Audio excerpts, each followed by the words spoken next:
इफ्तार के मजमे को खिताब करें।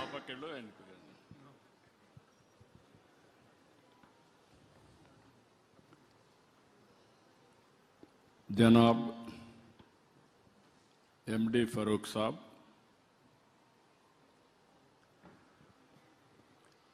अस्सलाम अलैकुम। आप सबको रमजान बहुत बहुत मुबारक हो। रमजान में इफ्तार की दावत में शामिल होना मेरी एक आदत सी बन गई है। इससे मुझे बहुत खुशी और संतोष मिलता है। దశాబ్దాలుగా ఇఫ్తార్ విందు ఇవ్వడం అనేది ఒక సాంప్రదాయంగా తీసుకొచ్చాం. ఆ సాంప్రదాయం ప్రకారం మనం అందరం కూడా ఇక్కడ సమావేశమయ్యాం. దివ్య ఖురాన్ గ్రంథం ఆవిర్భించిన కారణంగా రంజాన్ మాసాన్ని పవిత్రమైన నెలగా మనం భావిస్తున్నాం. రంజాన్ నెలలో ముస్లిం సోదరులు ఉదయం నుంచి సూర్యాస్తమయం వరకు నీరు ఆహారం ఏమీ తీసుకోకుండా కఠోర ఉపవాసం చేస్తూ దీక్ష చేపడతారు. ఈ పవిత్ర మాసంలో మీ కంటికి, మీ చెవులకు, మీ నాలుకకు సైతం ఉపవాసం ఉంటుంది. అంటే చెడు చూడకుండా, చెడు వినకుండా, తన మాటలతో ఇతరుల మనసు నొప్పించకుండా ఉపవాస దీక్షతో భాగంగా ఉపవాస దీక్షని స్వీయ నిరంతర కింద మీరు చేపడతారు. అంటే మిమ్మల్ని అందరినీ చూస్తే ఎంత దీక్షతో చేస్తారంటే అలాంటి మిమ్మల్ని మరొక్కసారి మనస్ఫూర్తిగా అభినందిస్తున్నా.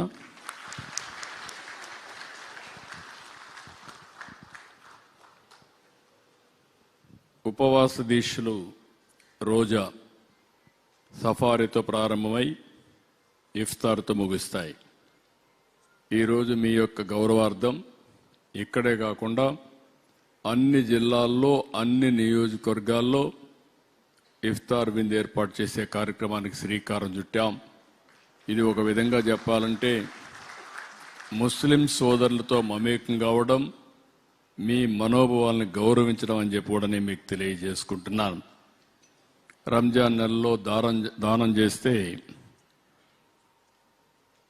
నిరుపేదలు కూడా పండుగ పూట సంతోషంగా ఉంటారనేది మహమ్మద్ ప్రవక్త మనకు బోధించారు. పేదలకు సహాయం చేయడమే ఖురాన్ సూక్తి. అందుకే నేను కూడా మీరు గుర్తుపెట్టుకోవాల్సింది, ఈ ప్రభుత్వం వచ్చినటువంటి 21 నెలల్లో మైనారిటీ సంక్షేమానికి పెద్ద ఎత్తున చేశాం. నేను ఎప్పుడు కూడా ముస్లింల సోదరుల పక్షానే ఉంటా. ఎక్కువ కార్యక్రమాలు చేశామంటే దానికి కారణం మీలో ఉండే పేదరికం, మిమ్మల్ని ఆర్థికంగా, రాజకీయంగా, సామాజికంగా పైకి తేవాలని ఆలోచనతోనే చేశాం. ఎన్టీఆర్ భరోసా మీరు చూస్తే దగ్గర 4,38,000 మందికి ఇస్తున్నాం.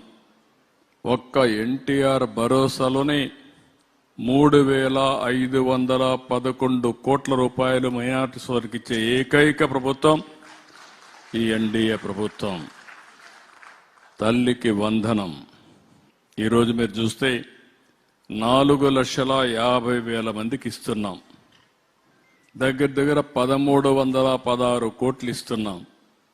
నేను ఎన్నికలప్పుడు చెప్పాను, తల్లికి వందనం ఒకరు కాదు, ఎంతమంది పిల్లలుంటే అంతమందికి ఇస్తామని చెప్పి దగ్గర 8 మంది 9 మంది పిల్లలున్నా ఆ ఇంటికి తల్లికి వందనం ఇచ్చిన ఏకైక కూటమి ఈ కూటమి ప్రభుత్వం.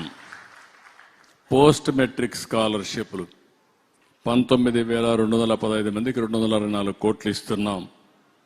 దీపం 6,20,000 కుటుంబాలకి 158 కోట్లు ఇస్తున్నాం. ఇంకొక పక్క నేనే ప్రారంభించాను ఇమాములకి, మౌజుములకి ఆన్రోరియం ఇవ్వడం. మౌజుములకైతే 10,000, ఇమాములకు 10,000, మౌజుములకు 5,000. అదే మాదిరిగా ఇప్పటికి 180 కోట్లు ఇచ్చాం. ఈ రోజు రాత్రికి మళ్లీ చెప్తున్నా, ఉండే బకాయిలన్నీ 45 కోట్ల రూపాయలు మీ అకౌంట్లో వేసే బాధ్యత నేను తీసుకున్నాం, ఈ ప్రభుత్వం తీసుకున్నాం. అవి కూడా రిలీజ్ చేస్తున్నాం.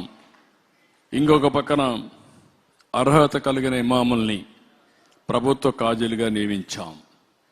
వివాహ లైసెన్సుల గడువు 3 సంవత్సరాల నుంచి 10 సంవత్సరాలకు పెంచాం. ఈసారి హజ్ యాత్రకి 347 మంది విజయవాడ ఎంబార్కేషన్ పాయింట్ నుంచి వెళ్లేలని చేశాం. భవిష్యత్తులో ఇక్కడి నుంచే వెళ్తారు. ఒకప్పుడు హైదరాబాద్లో కూడా హజ్ యాత్ర పోయే ఫెసిలిటీ లేకపోతే ఫస్ట్ టైం అక్కడ ఇంట్రడ్యూస్ చేశాం. మళ్ళీ ఇక్కడ ఇంట్రడ్యూస్ చేస్తే వీళ్ళు సరిగా చేయకపోతే మళ్ళీ దాన్ని ఇంట్రడ్యూస్ చేసే పరిస్థితికి వచ్చాం. ఇంకొక పక్క ఎకనామిక్ సపోర్ట్ స్కీమ్ కింద మైనారిటీలకు అందరికీ ఈరోజు చూస్తే 33,275 మందికి 193 కోట్ల రూపాయలు ఇచ్చాం. మీలో యువత కానీ స్కిల్ డెవలప్మెంట్ చేసి భవిష్యత్తులో కూడా మీ నైపుణ్యాన్ని పెంచుతాం. ఆటోమొబైల్లో మీకు బాగా అనుభవం ఉంది. ఆటోమొబైల్ అంటే ఎక్కడ మైనారిటీ సోదరులుంటే అక్కడ ఆటోమొబైల్ నగరం ఉంటుంది, ఆటో నగరం ఉంటుంది.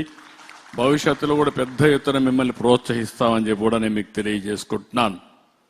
ప్రభుత్వం కూడా జీవో నెంబర్ గడిచిన ప్రభుత్వం వైసీపీ ప్రభుత్వం జీవో ఎంఎస్ నెంబర్ 47 ద్వారా వక్ఫ్ బోర్డులు వివాదానికి నెట్టారు. నేను రాగానే 47 ఉపసంహరించాం. వక్ఫ్ బోర్డు ఎన్నికలు పెట్టాం. ఈరోజు వక్ఫ్ బోర్డు ఎన్నికలు పెట్టి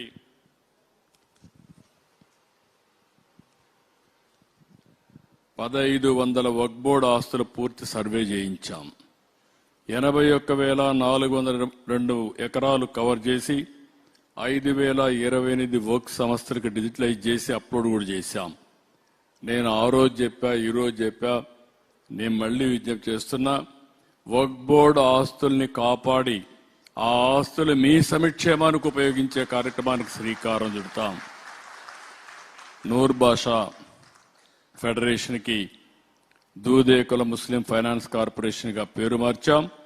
100 కోట్ల రూపాయలు బడ్జెట్ కూడా కేటాయించాం. గత బడ్జెట్ లో 5,434 కోట్లు కేటాయిస్తే ఈ సంవత్సరం ఆర్థిక ఇబ్బందులున్న 656 కోట్ల రూపాయలు జమ చేసి 6,090 కోట్ల రూపాయలు 26-27 బడ్జెట్ లో నిధులు కేటాయించామని చెప్పి కూడా నేను మీకు తెలియజేస్తున్నా. కబర్స్థాలు, ఈద్గాలు, సమాధులకు భూములు కేటాయించాం. ఉర్దూ అకాడమీకి ఒకప్పుడైతే గడిచిన ప్రభుత్వం 1,00,000 రూపాయలు ఇస్తే ఒకేసారి 7 కోట్ల రూపాయలు ఉర్దూ అకాడమీకి డబ్బులు ఇచ్చాం. ఉర్దూ భాషాభివృద్ధి కోసం ఎవరైతే బాగా కృషి చేస్తారో వాళ్ళందరికీ 2,50,000 రూపాయలు ఆండ్రోలిం కింద పారితోషికం ఇచ్చాం. ఇది కాకుండా అబ్దుల్ హక్ అవార్డుకి ప్రోత్సహించి 1,00,000 రూపాయల నుంచి 1,25,000 ఇచ్చాం. జీవనకాల సౌపల్య పురస్కారానికి ఎంపికైన వారికి 25,000 రూపాయలు అందిస్తున్నాం.